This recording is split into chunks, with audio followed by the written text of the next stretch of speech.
இலங்கையின் அரசியல் வரலாற்றில் சவால்கள் சோதிக்கப்படும் தருணங்கள் புதிதல்ல.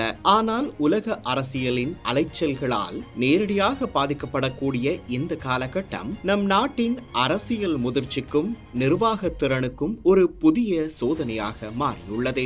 மத்திய கிழக்கு பிராந்தியத்தில் தீவிரமடைந்து வரும் போர் சூழல் உலக பொருளாதாரத்தை மட்டுமல்லாது அதன் அலைவீச்சாக இலங்கையின் பொருளாதாரத்தையும் தாக்கக்கூடியதாக மாறியுள்ளது. இந்நிலையிலேயே நாடாளுமன்றத்தில் உரையாற்றிய ஜனாதிபதி அனுரகுமார திசாநாயக்க நாட்டின் தற்போதைய சூழ்நிலையை மிக தெளிவாகவும் பொறுப்புடனும் விளக்கினார். அவரது உரையின் மையச் செய்தி ஒன்றே: அரசியல் வேறுபாடுகளை தாண்டி தேசிய பொறுப்புணர்வுடன் ஒன்றிணைந்து செயல்பட வேண்டிய நேரம் இது. நீண்டகால அடிப்படையில் ஏற்படக்கூடிய நெருக்கடியை எதிர்கொள்வதற்கும் குறுகிய கால நெருக்கடியை தணிப்பதற்கும் தேவையான வேலை திட்டங்களை நாங்கள் முன்னெடுத்து வருகிறோம். இதில் எமது அமைச்சுகளும் அரச அதிகாரிகளும் மிகவும் அர்ப்பணிப்புடன் பணியாற்றி வருகின்றனர். இதனை எதிர்கொள்வதற்கு தேவையான வகையில் அரச பொறிமுறை நாம் செயற்படுத்தியுள்ளோம். அரசியல் அதிகார தரப்பு என்ற ரீதியில் அதற்கு தேவையான ஒத்துழைப்பை வழங்குவது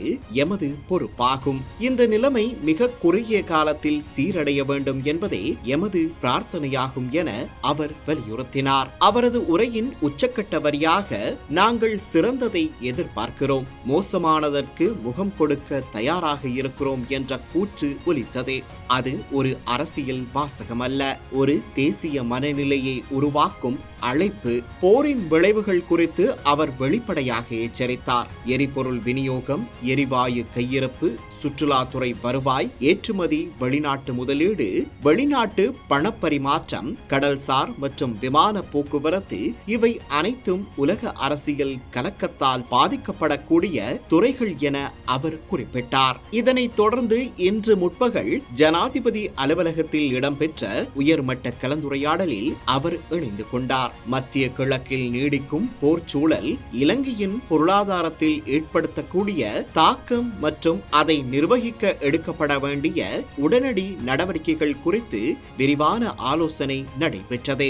எதிர்காலத்தில் சூழ்நிலைகள் எவ்வாறு மாறும் என்பதை துல்லியமாக கணிக்க முடியாத போதிலும் அனைத்து துறைகளிலும் சவால்களை ஒன்றிணைந்து சமாளிக்க வேண்டும் என அவர் அழைப்பு விடுத்தார். எரிபொருள் மற்றும் எரிவாயு விநியோகத்தில் ஏற்படக்கூடிய சிக்கல்கள், கையிருப்பு தேவைகள், உணவு பாதுகாப்பு, பணவீக்கம் அதிகரிக்கும் அபாயம் ஆகியவை குறித்து விரிவாக ஆராயப்பட்டது.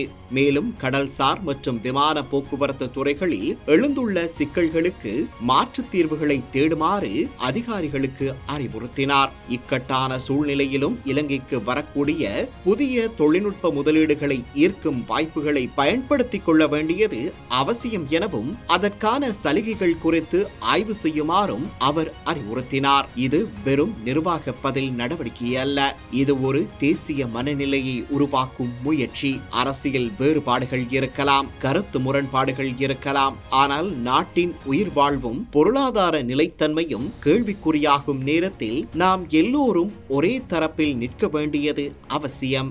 இந்த உரையின் சாராம்சம் தெளிவானது. உலகம் கலங்கினாலும் இலங்கை தன்னை காத்துக் கொள்ளும். ஆனால் அது ஒரே ஒருவரின் முயற்சியால் முடியாது.